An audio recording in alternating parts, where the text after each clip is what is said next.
Gavin Newsom flew to Washington to ask Donald Trump for $43 billion, but he walked out with a fraction of that, leaving his 2028 presidential campaign in pieces. The White House pool camera recorded everything. It was 41 minutes. There were 3 questions Governor Newsom could not answer, and one number he could not explain: $24 billion of missing California money. Subscribe if you believe accountability still matters. This is exactly how the most polished Democrat in America lost his 2028 run in one Oval Office meeting. Mr. President, with respect. Before we begin the formal request, I want to be clear about something. Governor Gavin Newsom sat on the Chesterfield chair beside the Oval Office fireplace. He was wearing a Brioni Navy suit and the specific shade of blue tie that his media consultant in Sacramento had selected 3 days earlier. The tie had been chosen after testing 4 alternatives against the warm color temperature of the Oval Office's television lighting. His hair, which had been cut the previous evening by a stylist, flown from Los Angeles to his hotel at the Four Seasons Georgetown, was immaculate. 6 feet away, the President of the United States sat behind the resolute desk. This was the desk that Theodore Roosevelt had converted from an antique gift of Queen Victoria, the desk at which Franklin Roosevelt had signed the Declaration of War in 1941, and the desk beneath which John Kennedy's son had once hidden during White House photographs. Donald Trump wore a navy suit and a red tie. His hands were folded on top of a single, unopened folder. He did not fidget. He did not tap his fingers. He simply watched Newsom begin. Mr. President, Californians did not vote for you in either election, Newsom stated. The people I represent believe this administration represents an existential threat to democratic norms, to the rule of law, and to the fundamental American project. I say that not to be provocative, but because the people of my state deserve honesty from their governor. When he sits across from the President of the United States, Newsom leaned back slightly. It was the kind of lean back a man performs when he believes he has established moral ground before transacting business. He had rehearsed the statement twice in his hotel suite the previous night. His chief of staff, Dana Williamson, who sat now along the wall beside 2 other Newsom aides, had advised him directly. "Governor, don't let him set the tone," she had said. "You set it first. Remind him who you represent. Then pivot to the ask." Newsom had pivoted. The ask was next. He expected Trump to respond to the opening statement with an insult, a nickname, or a theatrical interruption. He anticipated some version of the Trump that 7 years of political analysis on MSNBC and the New York Times opinion page had taught him to expect. He believed Trump was dangerous, but manageable. He thought Trump was a figure a governor could frame, counterpunch, and narrate against. Trump did not respond. The silence that followed Newsom's statement was longer than the governor had anticipated. It was long enough that the pool camera would show a small smile briefly form at the corner of Susie Wiles' mouth. She was the chief of staff, seated along the wall to Trump's right, and the smile was quickly controlled. Trump did not offer a diplomatic reciprocation. He did not say, "I appreciate your honesty, Governor." He did not acknowledge the opening at all. He simply waited until Newsom had finished, waited another 4 seconds after that, and then spoke. "Governor, you came here today to ask for $40 billion. It was a statement, not a question. Newsom had come to ask for $43 billion, not 40. The exact figure Trump had offered was too close to be coincidental. Someone on Trump's staff had read California's formal request document before the governor walked into the building. "Yes, Mr. President. For disaster relief related to the January wildfires," Newsom replied. "I have with me the documentation. I know what you have with you, Governor." Trump did not move to see the documents, nor did he gesture for them. His eyes did not leave Newsom's face. Before we discuss the 40 billion, I want to ask you one question I think the American people would like to hear the answer to. Newsom, who had rehearsed 12 different Trump responses to his opening, had not rehearsed this particular turn. "Of course, Mr. President," he said. Trump opened the folder in front of him. He did not remove a document, he simply opened the folder. "Governor, where did the $24 billion go?"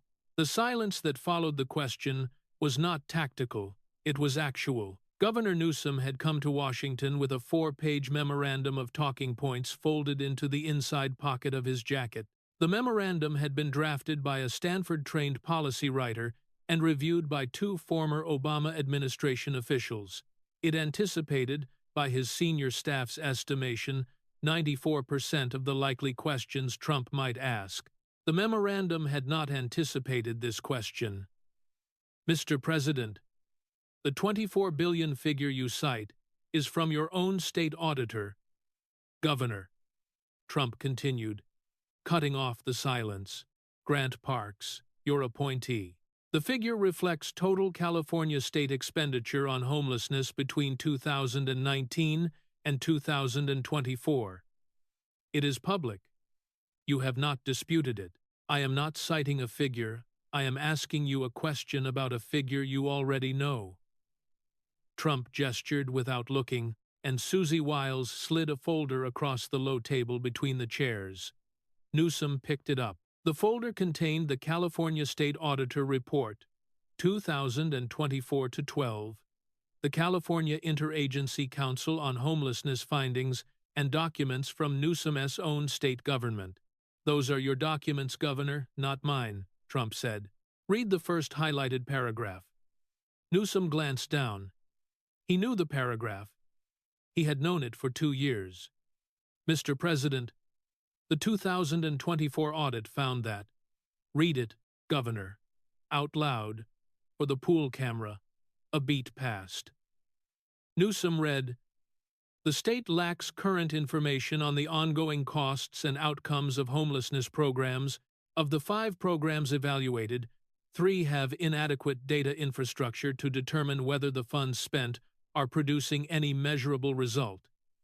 Trump nodded slowly, pushing another document across. "Read the next one." Newsom read, "Between 2019 and 2024, California's homeless population increased from approximately 134,000 to approximately 181,000 by federal HUD count, and to approximately 350,000 by the state's own Continuum of Care Services count." "Governor, the 24 billion was spent," Trump stated. "The homeless population roughly doubled. Your own state auditor says no one knows where the money went. Is that accurate?" "Mr. President, the audit methodology," Newsom started. "Yes or no, Governor?" Newsom's hand, which had carried the memorandum in his inside pocket for the preceding 11 minutes, and which had been sweating into the memorandum the entire time, did not reach for it.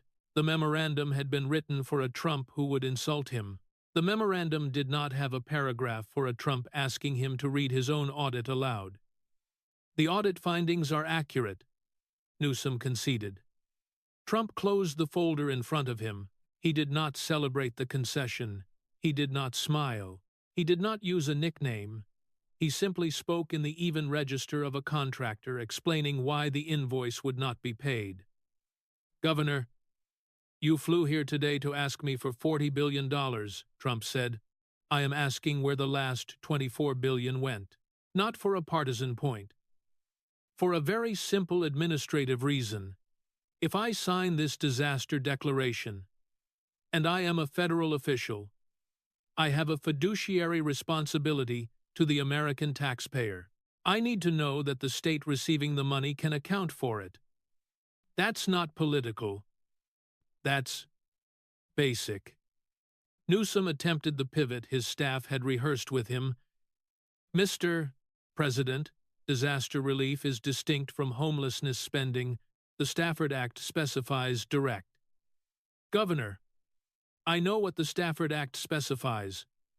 Trump interrupted calmly.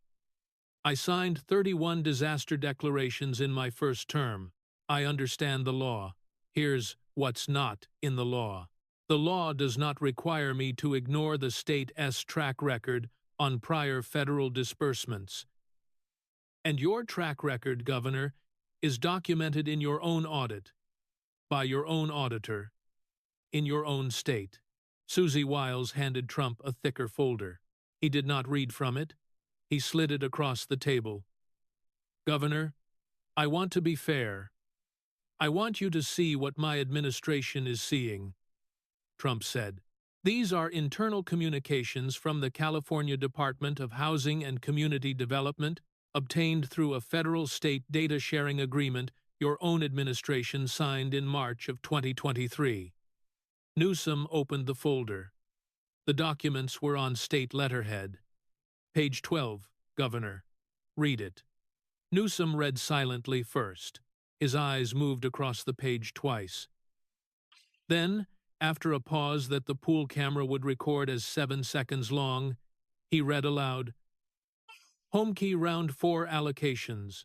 67% of funds dispersed to projects with no post-occupancy tracking. Verification of outcomes not required under current Memorandum of Understanding. Recommend continuing current disbursement structure to avoid administrative delay. That is your state housing department, Governor, not my administration, Trump pointed out. They are instructing themselves in writing to not track outcomes, because tracking outcomes would delay the disbursement. And the disbursement, apparently, is the point. Mr. President, the Home Key program is the program you called a national model, Newsom countered. Governor, I have read the press release. I have read the transcript from your press conference in Sacramento. National model, 16,000 units for 175,000 people. Do the math, Governor. That's 10 people per unit. Are they stacked? It was the first Trump moment of the meeting. It was the first flicker of the rally voice, the voice Newsom had prepared for. It lasted less than 3 seconds. Trump did not pursue it.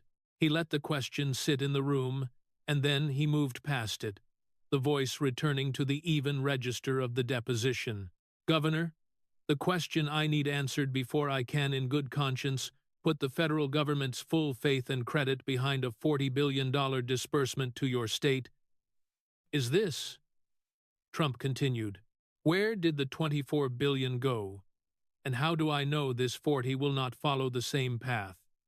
Newsom's hand, which had been carrying the memorandum in his inside pocket for 15 years of California politics, moved. The memorandum was always different, but the hand's relationship to it was the same reach, the same retrieval, the same deployment. That hand moved for a moment toward the pocket and stopped. The memorandum was written for a different conversation. It was written for the Trump his advisors had described over the preceding week in sessions at the governor's residence in Sacramento. It was meant for the Trump of insult and narrative frame. The Trump, a skilled Democratic governor, could lecture from moral high ground and expect, at worst, an incoherent explosion that would play well on national television that evening. This Trump was not that Trump. This Trump had asked a procedural question, a budgetary question. It was the kind of question a Republican governor of Texas or a Democratic governor of New York would ask of any colleague requesting $40 billion without accountability for the previous 24. The memorandum in Newsom's pocket did not answer this question, because this was not the question Newsom had come prepared to be asked. The hand lowered back to his thigh. The memorandum stayed in his pocket. Trump waited 12 seconds. The Oval Office, which had absorbed worse silences in its history, absorbed this one without comment. Susie Wiles did not write anything. The pool camera held on Newsom's face without cutting away. Governor, I'll ask again. Trump pressed. Where did the $24 billion go? Newsom finally found the only answer he had. Mr. President, I will provide my administration's full response in writing. Trump closed the folder in front of him a second time. Governor, that's not an answer. He did not repeat the question a third time. He did not need to. The pool camera had captured the non-answer. The White House stenographer, seated discreetly in the alcove beside the grandfather clock, had recorded it. The transcript, which would be declassified through routine FOIA procedure 9 weeks later, would read simply, Governor Newsom declined to provide a verbal response. Trump gestured to Susie Wiles for a new folder. This one was slimmer, holding a single document. Governor, while we are on the subject of accounting, I want to introduce one more item before we move on, Trump said. This is from your administration as own interagency coordinator on homelessness, a woman named Dr. Elena Vasquez. She served in your Department of Housing and Community Development from June of 2021 through November of 2024. She resigned. Did you know her? Governor? Newsom's face did not change, but his jaw worked once. Dr. Vasquez was a career civil servant. I did not have direct working relationships with, Governor. That is fine.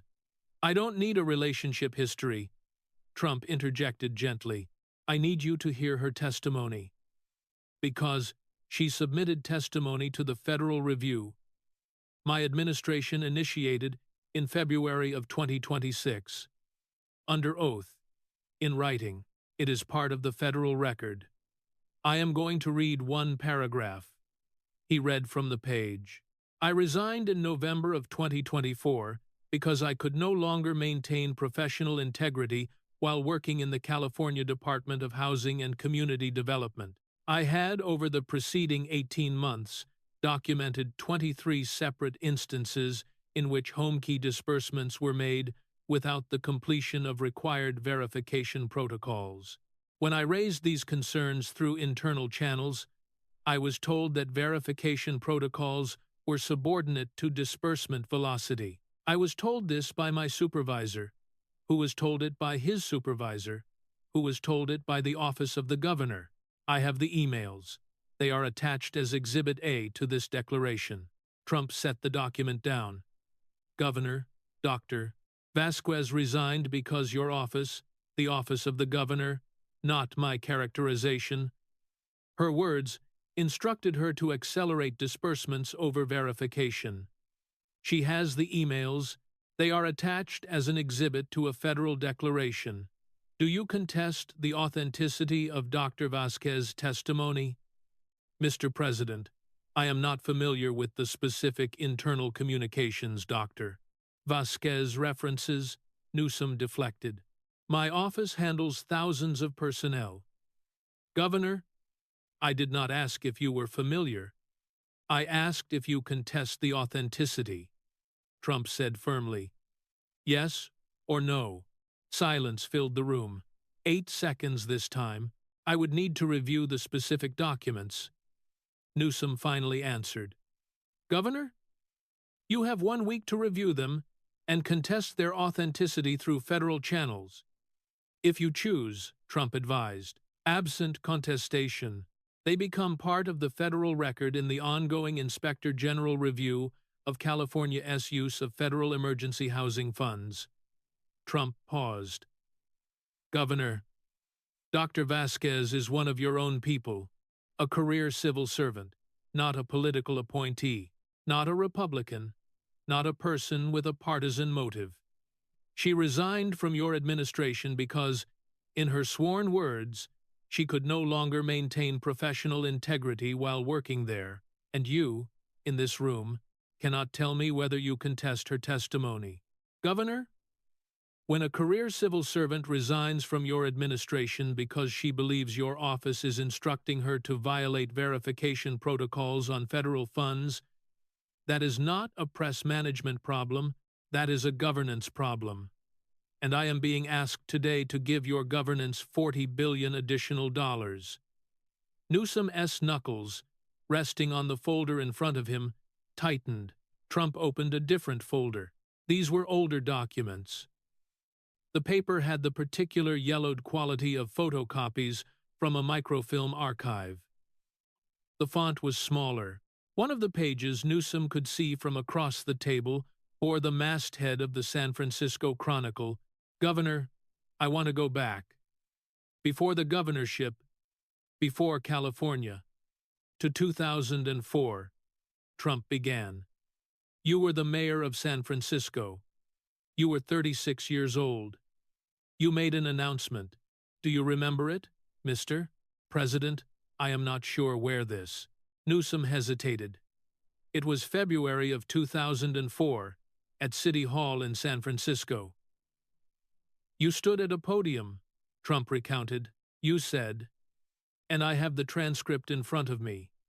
It is on White House letterhead because my staff retyped it from a 10-year-old press archive." Trump quoted the text, quote, "Within 10 years, homelessness in San Francisco will be eliminated. This is a solvable problem. It requires only political will and sustained investment. I will stake my reputation on it." End quote. Trump slid a document across the desk. It was the front page of the San Francisco Chronicle, dated February 12, 2004. It featured a photograph of a younger Newsom. The hair then, as it was now, perfect. Standing at a podium, the headline read, "Mayor pledges to end homelessness by 2014. Governor, you staked your reputation on it." Trump said, "Your words." "Yes, Mr. President, I did," Newsom acknowledged. In 2014, 10 years later, what was the San Francisco homeless population? Trump asked. "Governor, I was no longer mayor in 2014, Mr. President," Newsom clarified. "I had been elected lieutenant governor of—" "That is not what I asked, Governor," Trump interrupted. "What was the population?" A pause followed. "Approximately 7,500, Newsom answered. "And what had the population been in 2004, Governor, when you made the announcement?" Trump questioned. "Approximately 6,000, Newsom replied. Trump closed the folder. It had grown by 25%. That is not a partial success. That is not a qualified failure. That is the opposite of what you promised. You staked your reputation on it. Governor, what happened to the reputation?" Newsom found his pivot. "Mr. President, homelessness is a complex issue that involves interlocking causes: substance abuse, mental health policy, housing affordability, interstate migration patterns. No single executive, in 10 years or 50, has—" "Governor, it is a yes or no question," Trump cut in. "Did you accomplish what you staked your reputation on?" Silence fell. "No, Mr. President," Newsom conceded. Trump handed a new folder across the table. It was thinner, only 3 pages. "Governor, since you invoked complexity, I want to show you something," Trump said. "An internal memorandum from your chief of staff during your mayoral term, dated January 16, 2013, 1 year before the 10-year deadline you had publicly committed to. It was provided to my transition team by a former member of your San Francisco administration, who has, since 2023, asked to remain anonymous. You may contest its authenticity in writing, if you wish." Newsom opened the folder. His eyes moved across the first page. The recognition, when it arrived, was not on his face. It was in the stillness of his hand on the edge of the folder. The hand did not turn the page. Trump read from his own copy, saving Newsom the requirement of reading it aloud. Memorandum to Mayor Newsom. Via Gubernatorial Campaign Office. Subject 10-year pledge messaging strategy. Key paragraph, quote, "The 2004 pledge is unrecoverable. homeless count has grown every measurable year of your mayoralty. Recommend strategic pivot. Stop citing the pledge publicly. Emphasize new programs with different metrics. Redirect media attention to state-level initiatives. If pressed on the 2004 commitment, frame it as aspirational rather than operational. Gubernatorial messaging should not, under any circumstances, reference the 10-year eliminate timeline. End quote. Trump set the document down. Governor, in January of 2013, your own staff told you the pledge you had staked your reputation on was unrecoverable. They told you to stop citing it, to reframe it as aspirational, to redirect media attention, and you followed that advice. I have reviewed your public statements between January 2013 and your November 2018 gubernatorial election. You did not, for the remainder of that period, reference the 2004 10-year pledge. Not once. He paused. Governor, you knew in 2013 that you had failed. Your staff told you in writing, and instead of telling the public, instead of standing at the same City Hall podium where you had made the pledge and admitting the pledge was not kept, you redirected, you pivoted, you ran for lieutenant governor on a different platform. You ran for governor on a different platform. You ran a California Fair Political Practices Commission filing in 2017 that emphasized, and I am quoting from your campaign disclosure, your record of innovation in cross-sectoral problem-solving. You did not use the word homelessness. Not once. In the entire document. Now you are here, Governor, asking me for $40 billion, and you want me to believe that this time will be different. What has changed, Governor? Trump pressed. What has changed in 22 years that would make this $40 billion different from the last $24 billion and different from the 2004 San Francisco pledge before that? Newsom did not answer. The pool camera, which had been holding on him for 90 consecutive seconds by this point, captured a detail the wider shot would miss. The knuckles of Newsom's right hand, resting on the folder of the memorandum he had just been made to confront, had turned white. It was the only part of his appearance that had changed in 41 minutes. The hair was perfect. The suit was perfect. The posture, to the inexpert eye, remained upright, but the knuckles had whitened and would remain white for the duration of the meeting. Gavin Newsom was 57 years old. He had been a mayor, a lieutenant governor, a governor for nearly 7 years. He had appeared on magazine covers, Time, Vanity Fair, GQ. He had spoken at the Democratic National Convention. He had debated Ron DeSantis on Fox News, and to the horror of his own advisers, but the delight of his base, had not been destroyed. He was considered, in January of 2026, to be among the 3 most plausible Democratic presidential nominees for 2028. And possibly the most plausible, the hair had been, for most of his life, the most consistent and reliable political asset he possessed. The hair was perfect. The hair would remain perfect through the full duration of the Oval Office meeting. The hair would remain perfect for the drive to Reagan National Airport. The hair would remain perfect for the boarding of the California State plane. The hair, the Oval Office pool camera would later show, was not what he had been betting on. What he had been betting on was performance. He had built a career on the ability to shape the narrative in the room, to control the cadence of a conversation, to redirect an unflattering line of questioning into a pivot that served his preferred frame. He had been doing it since 1996, when, as a newly appointed member of the San Francisco Parking and Traffic Commission, he had answered a question at his very first public meeting. It was a question about parking enforcement, and he answered it with a 4-minute speech about urban design philosophy. Trump, at the resolute desk, was not allowing the pivot. Trump was not interrupting. Trump was not reacting. Trump was asking a question, allowing the pause, receiving the non-answer, and asking again.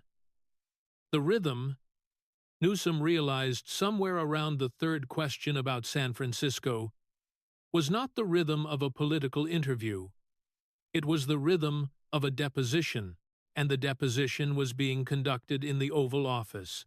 The person conducting it was the man Newsom had spent a decade characterizing to California voters and to national Democratic primary audiences as a man incapable of sustained focus. The hair was perfect. The performance it had always rested upon was no longer operating. Trump opened a third folder. Governor, I want to talk about the fires. The specific reason you are here in this room today, January through March of 2026. The fires that burned through Pacific Palisades, Altadena, Sylmar, and 23 other zip codes across 4 California counties. The fires that claimed 47 lives. The fires that destroyed 12,400 structures. The fires that produced the disaster request you brought with you today. Yes, Mr. President, Newsom confirmed. Governor, for the pool camera, on what date did you first visit the affected fire zones? Trump asked. A pause. Mr. President, my Chief of Staff can provide the exact. Governor, I am asking you, do you remember the date? Trump interjected gently. A longer pause followed. I would need to consult. January 17th, Governor, Trump provided the answer. 9 days after the first fire started. 9 days after a state of emergency was declared. 9 days after the first casualties were reported. Trump slid a document across the desk. This is the flight log from a private charter your campaign operation retained from Landmark Aviation. Dates of January 9th through January 16th, 2026. Locations visited: New Hampshire, Iowa, South Carolina. Governor, you were running for President of the United States while Pacific Palisades was burning. I was at the staging area in El Segundo on January 15th, Newsom defended. Your Lieutenant Governor was there. Your Attorney General was there, Trump corrected. You were in Manchester, New Hampshire, at a fundraiser held at a private residence owned by Stephanie Tompkins. Newsom's face did not change, but the silence extended. Mr. President, I was conducting official state business.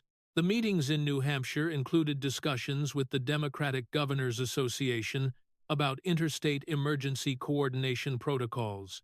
Governor, I know the difference between state business and a presidential primary fundraiser. I have attended both. Trump stated plainly. The flight log, which is a public record filed with the FAA, documents your travel. The attendance list of the Tompkins event, which was covered by the Manchester Union Leader and the New Hampshire Journal, documents your presence. You were there, Governor. While they were burning, Trump handed over a thicker folder. Governor, I want to introduce a communication from CAL FIRE. It was forwarded to me by the California congressional delegation. Both parties signed the cover letter that accompanied it. The communication is from Chief Robert Morales, CAL FIRE Incident Commander assigned to the Pacific Palisades response, dated January 14, 2026. 5 days into the fire, Chief Morales sent this email to your Chief of Staff. He slid the document across. Read the highlighted paragraph.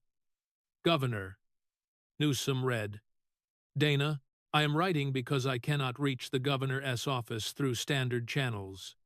We have been in containment operations for 6 days. Our personnel need to see the Governor on the scene. The men and women of CAL FIRE have been losing colleagues. 44 homes burned on Bienvenida yesterday. I would not ordinarily write to you this way, but I have never in 28 years of service had a governor absent from the field this long during a multi-fatality incident. Please tell me when he is coming. Newsom placed the document down. Governor, a CAL FIRE incident commander with 28 years of service wrote to your chief of staff because he could not reach you. Trump summarized. Because he had never in his career seen a California governor absent this long during a fire with massive casualties. Your office response, I have the reply in the folder, dated January 15th, one day before your New Hampshire event, was a communication from your chief of staff stating, and I am quoting, the governor is aware of the situation and sends his full support. His schedule does not permit an immediate visit. Trump emphasized the words, governor, his schedule, the men and women of Cal Fire, firefighters, governor, not politicians, firefighters who were running into burning buildings while you were eating dinner in Manchester, were losing colleagues, and the communication from your office said his schedule. Newsom tried, for the first time in the meeting, a direct counterpunch.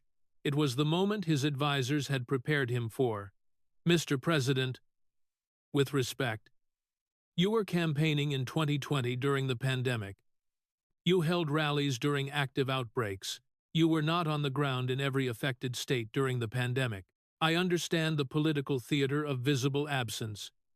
But governance requires attention across the entire state, not just symbolic visibility at a single fire.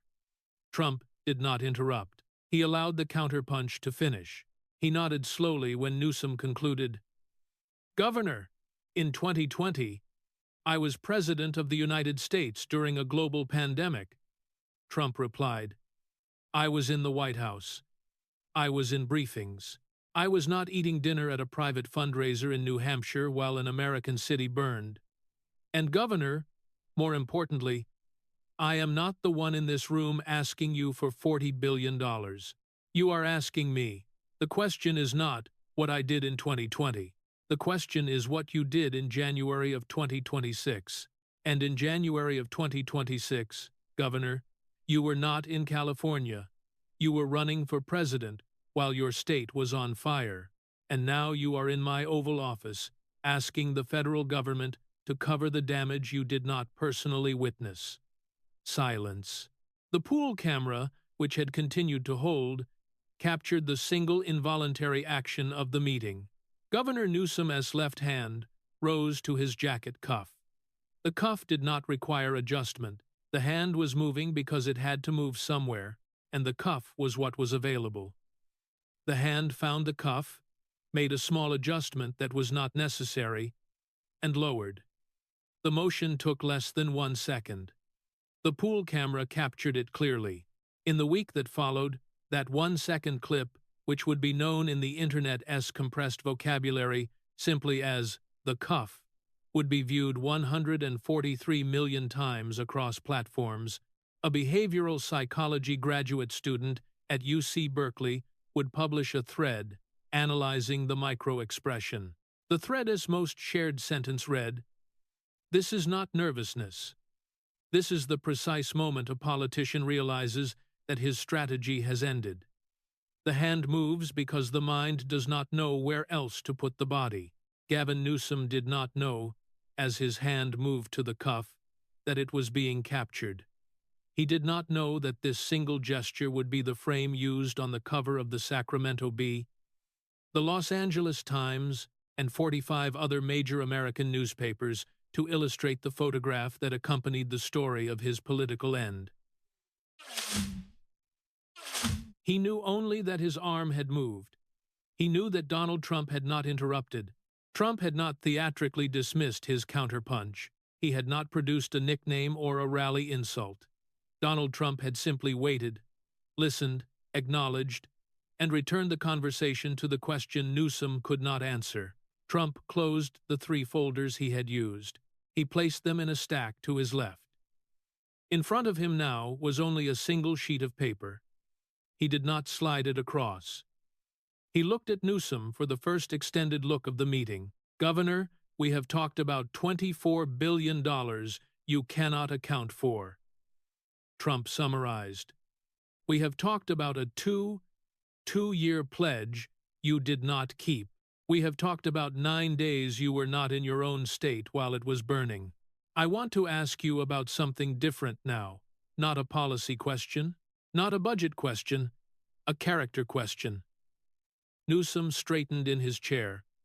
For a moment, he saw an opening. Character questions were, in his political self-assessment, his strongest territory. He was considered handsome. He was considered articulate. Profile writers at The New Yorker and The Atlantic had, over 15 years, used the same adjective to describe him: thoughtful. He had cultivated a capacity to speak about his own character on demand in ways that audiences found persuasive. "Please, Mr. President." Newsom invited the inquiry. November 6, 2020. "Do you remember where you were?" Trump asked. The opening closed. Every person in the Oval Office knew. Every person watching the pool clip when it aired 3 days later would know. The answer was public. The answer had been public for 6 years. The answer had become, in the political vernacular of both parties, shorthand for a particular kind of hypocrisy. "Mr. President, I have addressed the French Laundry incident multiple times publicly," Newsom responded defensively. "Governor, I did not ask whether you had addressed it. I asked whether you remembered it," Trump corrected. "Yes, Mr. President, I remember. For the camera." "Governor, where were you?" Trump pushed. "At a dinner, Mr. President. In Yountville, California. At a restaurant." "What was the name of the restaurant, Governor?" "The French Laundry." "How many people were at your table?" "Approximately 12, Mr. President. Approximately 12. And at that time, Governor, what had you, 2 days earlier, instructed Californians to do regarding Thanksgiving gatherings?" Trump asked steadily. Pause. "I had issued guidance encouraging Californians to limit gatherings to members of their own household." Newsom answered softly. "Limit, Governor?" Trump challenged. "I have your exact language in front of me. Your press office statement, November 4, 2020. Quote, 'Gatherings with individuals outside your immediate household should not occur.' This is not a suggestion. This is guidance grounded in public health imperatives. Californians who violate this guidance are putting the lives of their neighbors at risk." End quote. Trump placed the paper down. "Governor, 2 days after issuing that statement, which called gatherings not a suggestion and accused Californians who violated it of putting lives at risk, you attended a dinner for 12 at a Michelin 3-starred restaurant with lobbyists. The photograph of the table was taken by another diner and published. I have the photograph." He did not show the photograph. He did not need to. Every American over the age of 35 had seen it. "Governor, you told California families they could not gather with their own parents for Thanksgiving, and 2 days later you dined with lobbyists," Trump pointed out. "Mr. President, I have apologized for that incident multiple times," Newsom insisted. "Governor, I did not ask for an apology," Trump replied coldly. "I asked a question. The question is this: when you told Californians that gathering with their own families was putting lives at risk, did you believe it?" Newsom paused. "Mr. President, the public health guidance at the time reflected the best available scientific understanding of—" "Governor, did you believe it?" Trump demanded. "The words you said when you said them. Did you, Gavin Newsom, believe that a California family gathering for Thanksgiving was putting lives at risk?" A long silence followed. "I believed the guidance was necessary, Mr. President," Newsom finally offered. "That is not what I asked, Governor." "Did you believe the words you said?" The silence that followed was 14 seconds long. The pool camera audio engineer in the control booth in the lower level of the West Wing watched the silence meter climb. He did not cut away. He did not cover the pause with a studio transition. He let it run. It was. He would tell his wife that night over dinner at their apartment in Arlington, the the most effective silence he had permitted to run in 17 years of pool production work. The guidance reflected. Newsom tried again. "Governor, you cannot answer the question," Trump stated. Trump leaned back slightly in the chair behind the resolute desk. "Governor, I am going to tell you why this matters. Not for my personal satisfaction, not for political points, because I am about to decide whether to sign a $40 billion federal disaster declaration. And in order to make that decision, I have to assess whether the words you are telling me today in this room about accountability and outcomes and the need for federal-state partnership, I have to assess whether you believe the words you are saying, or whether, like the words you said to Californians about Thanksgiving in 2020, they are what you need to say to get what you want. Governor, I cannot sign a $40 billion declaration based on words from a man who cannot, in this Oval Office, answer the question of whether he believed his own guidance to his own constituents during a public health emergency. I need you to understand that, not as politics, as administrative reality." Newsom did not speak. Trump waited 18 seconds, longer than any silence in the meeting so far. He was not pressing. He was simply giving Newsom the full opportunity to respond before moving on. The 18 seconds, the pool camera would show, were the clearest summary of the meeting's dynamic. Trump did not need to fill space. Trump could wait. The waiting was its own instrument. Finally, Trump added one more thing quietly. "Governor, I want to add one sentence because it matters for the decision I am about to make. In November of 2020, while you were at dinner at the French Laundry with lobbyists, a grandmother in Bakersfield named Rosalinda Mendoza did not attend her grandson's 8th birthday party. Her daughter had asked her not to come. Her daughter had cited your guidance. Rosalinda Mendoza passed away from a sudden health emergency on Christmas Eve of that year. She had not seen her grandson since August." "Governor, I did not know Rosalinda Mendoza," Trump clarified. "I am not using her for a political point.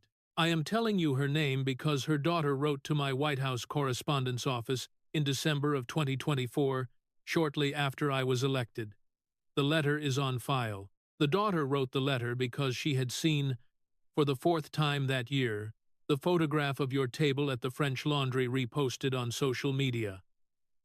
The daughter asked one question in her letter. I will read it to you," he read. Quote, "Mr.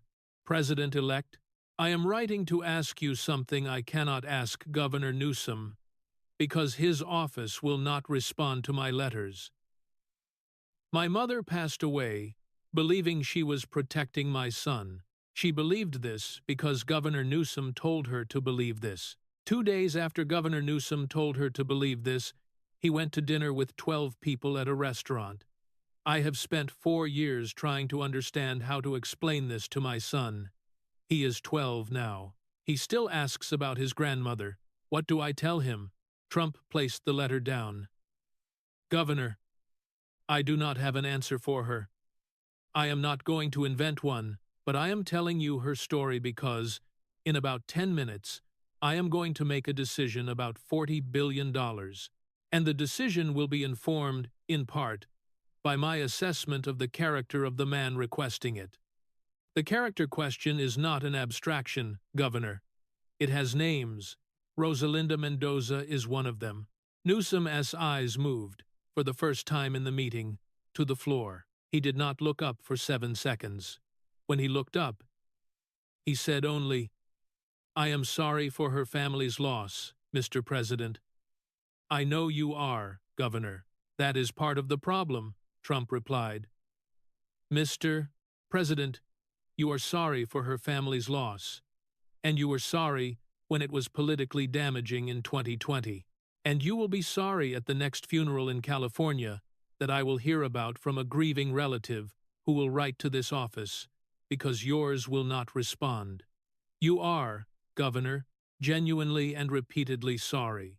What you are not is accountable, and those are not the same thing." Trump closed all the folders. The resolute desk was empty now. Except for his hands and the single sheet of paper he had not slid across during round 4, he looked at Newsom for a full 10 seconds before speaking.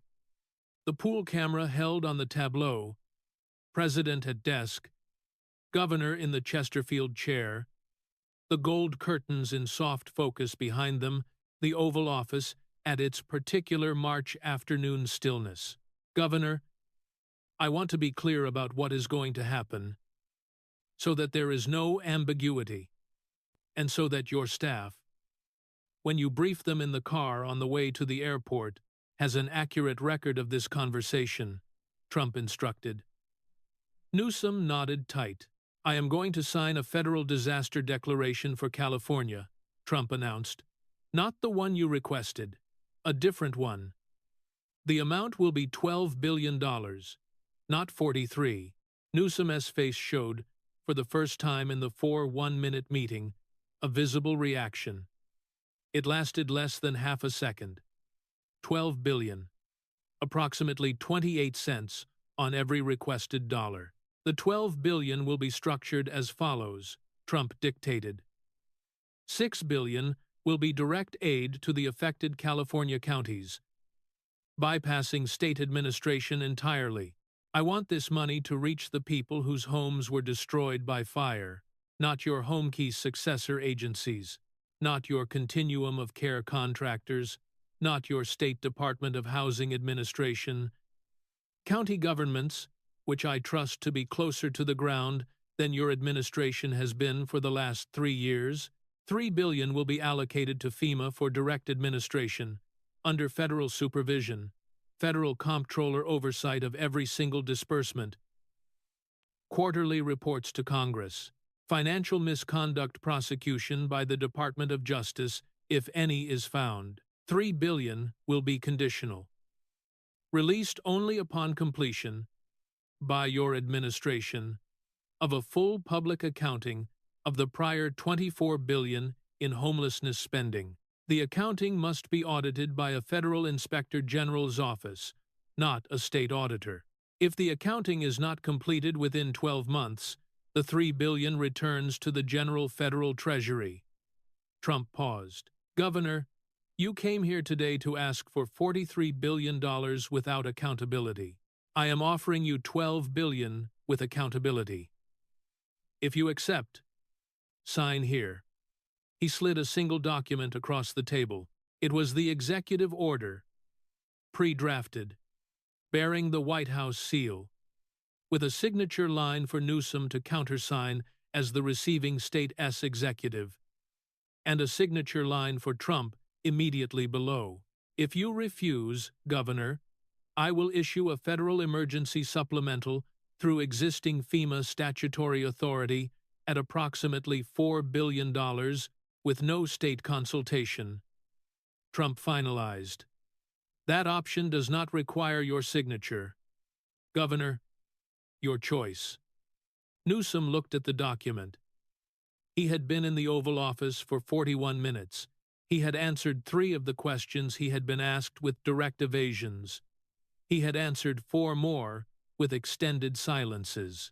He had not managed, at any point in the conversation, to redirect the discussion to the territory he had prepared. He picked up the pen. He read the executive order text. His eyes moved across the conditions, the accounting requirement, the county direct disbursement, the federal inspector general oversight. Then, without looking up, he signed. Trump took the document, signed his own name on the line immediately below Newsom's, and handed the document to Susie Wiles. She filed it in an archival folder and placed the folder on a small side table. Governor, California will receive $12 billion in federal disaster assistance, Trump declared. The accounting requirement on the final $3 billion is, in effect, as of today. My chief of staff will be in communication with yours regarding the specific federal audit protocols. Trump stood. It was the first time he had stood during the entire meeting. Governor, I hope your administration finds where the $24 billion went. For your sake, and for the sake of the people of California. He did not extend a hand. He walked to the private door on the east side of the Oval Office, the door that led to the corridor connecting to his private dining room and the Chief of Staff's office. He did not look back. He did not wait for Newsom to leave first. The door closed behind him. Susie Wiles held open the Oval Office door on the opposite side, the door through which Newsom had entered 43 minutes earlier. "Governor, your motorcade is ready," she informed him. Newsom stood. He did not speak. He walked out. The pool camera captured the final frame of the meeting. The Resolute desk empty, the folders stacked and gone, the Oval Office still. The pool camera footage from the Oval Office meeting was released by the White House Correspondents Association per standard protocol 48 hours after the meeting concluded. The released package was a 1-0 minute edited selection chosen by the pool producer on rotation. It did not include the full 3 hours of ambient footage that the camera had captured. It included, specifically, the moment Newsom's hand rose to his jacket cuff during round 3. It included the 1-4-second silence before Newsom could not answer the French Laundry question during round 4. It included the final frame of the empty Oval Office. Within 72 hours, the full 10-minute clip had been viewed 91 million times across platforms. The hashtag number 24billion trended for 118 consecutive hours. It was the longest political trending event on X since 2022. The pattern was consistent across user posts. A photograph of a homeless encampment in a California city, typically Sacramento or Los Angeles or San Francisco, accompanied by a screenshot of Newsom's public 2023 announcement framing. Home key. As a national model, a waitress in Sacramento named Deborah Alvarez posted a photograph of her monthly rent receipt alongside Newsom's $24 billion figure, with the caption, "It is the math that does not work." The post collected 3.4 million likes in 48 hours. Alvarez was contacted by a Newsom staff member for comment. She did not respond. She was, 3 weeks later, offered a book deal by Simon & Schuster. She declined. She continued to work at the diner on Fulton Avenue where she had worked for 11 years. The cuff, the 0, at 7-second moment the pool camera had captured during Trump's question about Cal Fire Chief Morales, became the most widely shared political reaction template in TikTok history. Users applied the clip to personal moments of realization that they had been caught. The clip accumulated 143 million views in 90 days. A behavioral psychology graduate student at UC Berkeley published a viral thread analyzing the micro-expression, her most shared sentence. "This is not nervousness. This is the precise moment a politician realizes that his strategy has ended." Newsom's Wikipedia page gained a new subsection under controversies titled Oval Office Meeting, March 2026. Within 1 week, the subsection was longer than the French Laundry subsection. Wikipedia editors did not revert it. The citations were too dense and too mainstream. The California State Auditor's Office, pursuant to the federal accounting requirement attached to the $12 billion disaster declaration, opened the most comprehensive audit of state homelessness spending in California history. The audit scope covered fiscal years 2019 through 2026. The first findings, released 4 months into the audit process, identified $3.1 billion in state expenditure for which no disbursement records existed. The finding was reported on page A, one of the Sacramento Bee, under the headline, "Where the Money Went, Nobody Knows." The California State Legislature, responding to the audit findings, passed Assembly Bill 293. The homelessness transparency legislation Newsom had vetoed in September of 2024 with veto-proof majorities in both the Assembly and the Senate. Newsom signed it without ceremony. No press release was issued, no reporters were invited. The United States Department of Housing and Urban Development Office of Inspector General opened a federal compliance review of California's use of federal emergency housing voucher funds between fiscal years 2021 and 2026. The review was not a criminal investigation. It was, however, the first federal-level inquiry into California homelessness spending in 22 years. The Los Angeles Times, in collaboration with the investigative nonprofit Cal Matters, published a 4-part investigative series over the following 18 months, titled The Missing Billions. The series won the Pulitzer Prize for Public Service the year after publication concluded. Newsom declined every interview request during the reporting period. His former San Francisco chief of staff, whose 2013 memorandum had been read into the Oval Office record in March of 2026, did agree to one on-the-record interview.